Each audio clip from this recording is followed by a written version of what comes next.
বহুকাল ধরে পড়ে আছে জামতলির জমিদার বাড়িটি। ভয়ে আতঙ্কে কেউ তার চারপাশেও যায় না।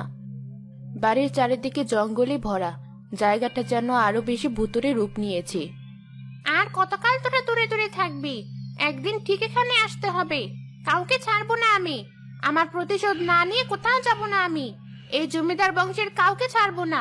যতদিন ওদের শেষ করতে পারবো না, ততদিন আমার আত্মা শান্তি পাবে না, আর আমিও মুক্তি পাবো না।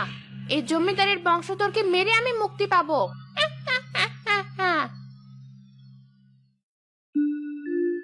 স্যার, আপনার নামে একটা চিঠি এসেছে। কই দেখি দাও। আচ্ছা, যাও তুমি এবার।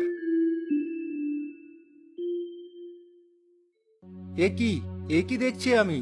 একে তো কোম্পানির এই অবস্থা, তার মধ্যে আবার ব্যাংক থেকে এমন নোটিশ। কি করব এবার আমি? এত তাড়াতাড়ি কি করে আমি লোন শোধ করব? তারেককে একবার কল দেই, দেখি কি বলে।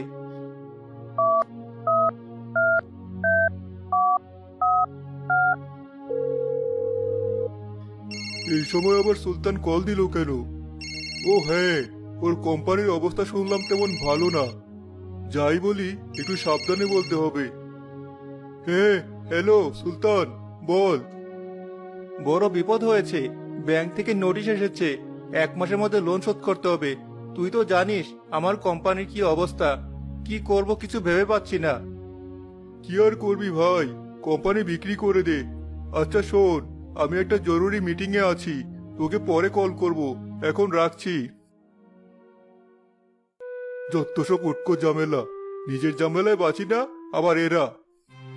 এই তারেককে আমি কত সাহায্য করেছি, আর আজ আমার বিপদের কথা শুনেও এমন করলো। দেখি বিপুলকে একবার ফোন করি।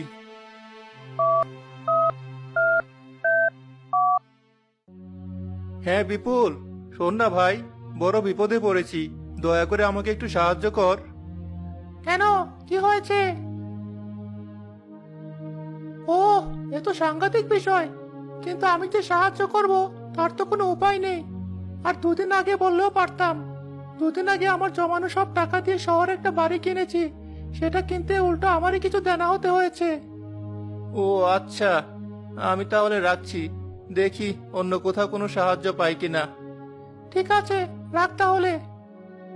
আর কার কাছে সাহায্য চাইবো? আর কারো কাছে সাহায্য চাওয়ার নেই। কিছুই ভালো লাগছে না, বাড়ি ফিরে যাই। কি হয়েছে তোমার? তোমাকে এমন চিন্তিত দেখাচ্ছে কেন? নিপা, তুমি তো জানো আমাদের নতুন কোম্পানি শুরু করার সময় আমি ব্যাংক থেকে অনেক টাকা লোন নিয়েছিলাম। এখন